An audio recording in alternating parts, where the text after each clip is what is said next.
Recently, I was invited to give a guest lecture by a professor friend of mine to his computer science class. One of his students prefaced his question to me at the end with, "Monsieur, it is obvious you hate the government." And I replied, "Au contraire, mon frère." It is not so obvious, or so I hope it isn't, because that is not quite what is happening here. Government is yet another form of human organization. It is nothing that should be vilified or demonized. The problem, as I see it with government, is that it is dominated by commercial interests, as is our society. The rapid heating of our planet that we are now experiencing and the destabilization of our climatic patterns, our climatic weather patterns, is, in my opinion, due to this phenomena. I have shown you in numerous videos that our political system receives millions of dollars, our politicians, and here I mean in the good old US of A, millions of dollars annually from fossil fuel interests. And I've also shown you that it is the good old party, or the Republican Party, that receives the lion's share of that funding.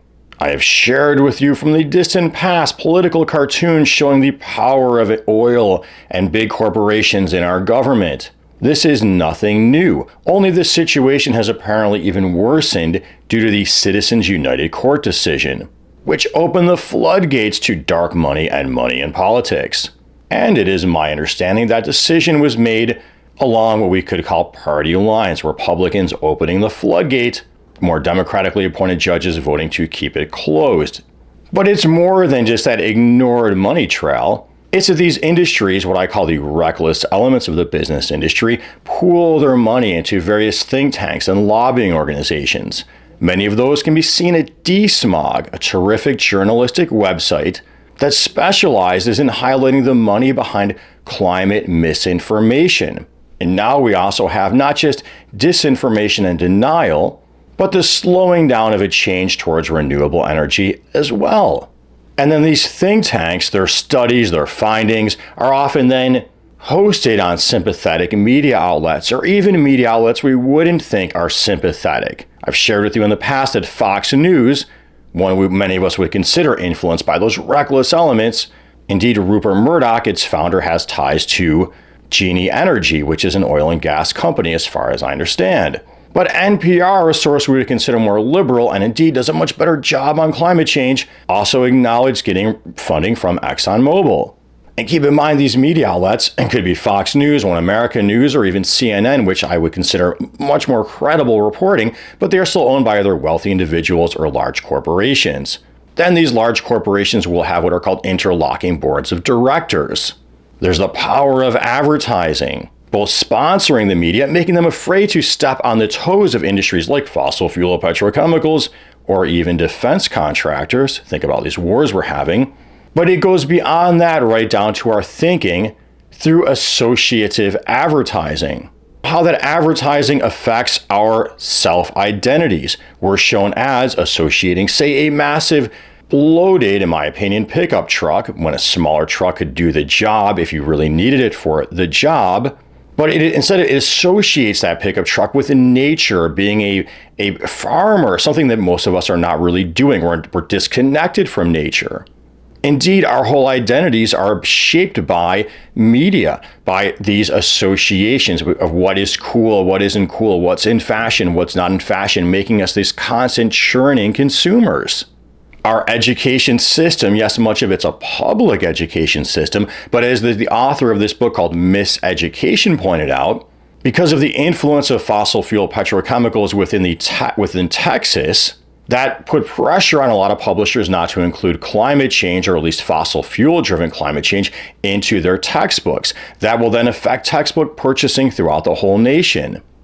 So here we see that the big problem is that government can act as an agent or on behalf of these powerful vested industries that don't really have to pay the true cost of the harm their products cause.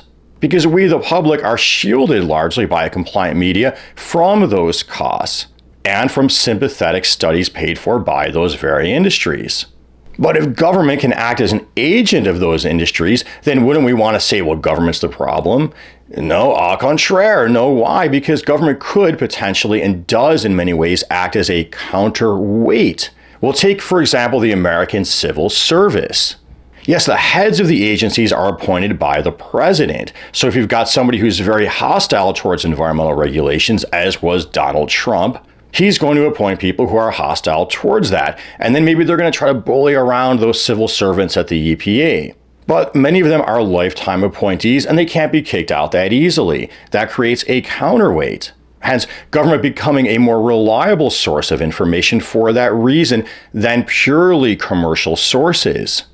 So here we see anti-government, anti-big government, anti-global government, anti-federal government could all actually serve to further those very commercial interests, further their power and entrenchment and domination of our society. At the national level, the state level, the county level, and their influence at the United Nations as well. Well, the only real first solution is vigilance. And by vigilance, I mean you need to be an educated, democratically participating citizen. Inform yourself, and when it comes to the environment, understand what are real environmental groups from false ones, from industry-funded ones. So the real ones I would consider, based on my lifetime of involvement with them, would be Sierra Club, Natural Resource Defense Council, Union of Concerned Scientists, and more. But ultimately, the system needs, in my opinion, a separation of capitalism and state. We are taught here that separation of church and state is an American value, yet no one's bringing up separation of capitalism and state, nor the need for a truly independent media, a true public media, a true national public radio, not without relying on these sponsors. I would even argue for having restrictions on associative advertising because it plays right to our identities, who we are, what we are, manipulating us. Well, part of being that aware citizen means you need to understand the influence of these industries. You need to have an understanding of what kind of world you want to live in. And hopefully what you want to live in is a less toxic, less polluted, less greenhouse gas laden, less warlike world. Well, the political will required to create that separation of capitalism and state that I'm talking about, to me, is just as massive as the will it would require to overthrow, or well, I don't want to use that word because I don't want bloodshed, but to replace the system. Every incremental reform gets fought tooth and nail with campaigns of disinformation. And capitalism in America and in the capitalist world functioned much better, in my opinion. I think many people would agree with this if they look at it honestly, when it had a viable competitor from the socialist bloc. So my point here is that capitalism is a get what you bargain for system. If you demonize and vilify its only competitor, rather than just criticize its competitor and say, well, here's what I disagree with it, but if you just demonize the whole thing and use language like Trump's doing, vermin, well, you're going to get rid of all of your bargaining power to change this system for the better.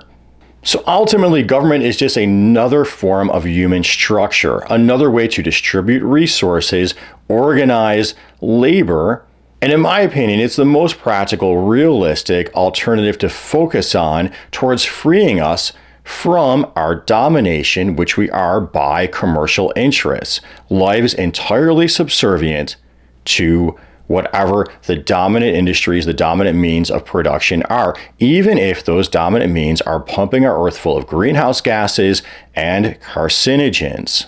Well, hey amigo, I hope you found this video helpful, interesting food for thought. And if you did, partner, please make sure you are subscribed to my channel. You're clicking that there notification bell so you know when I'm putting up a new video. You are liking, you are commenting, offering constructive feedback, as well as supportive comments. Appreciate getting those. And you are joining my few patrons at Patreon, because this show is a heck of a lot of work, and I think I am serving you a meal, metaphorically speaking, like none other. Well, hey, and as always, until next time, peace be with you. Salud.